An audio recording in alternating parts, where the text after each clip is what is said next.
আজকে রান্না করছি মুখি দিয়ে চিংড়ি মাছ দিয়ে। প্রথমে তেলের মধ্যে পাঁচফোড়ন এবং তেজপাতা দিয়ে মুখিগুলো দিয়ে দিলাম।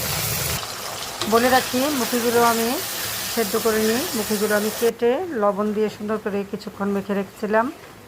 তারপর সুন্দর করে ধুয়ে মুখিগুলো কড়াইয়ে দিয়ে দিলাম। এখন দিয়ে দিলাম সামান্য হলুদ, লবণ, জিরার গুঁড়া, পেঁয়াজ বাটা এবং সামান্য আদা বাটা। সবগুলো মশলা দিয়ে একসাথে মুখিগুলোকে সুন্দর করে ভেজে নেব।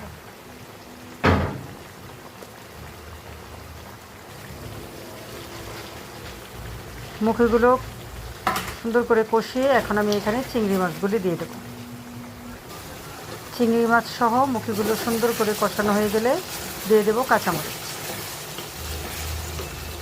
সুন্দর করে কষানো হয়ে গেছে এবং আমার তরকারিটাও প্রায় রান্না হয়ে গেছে।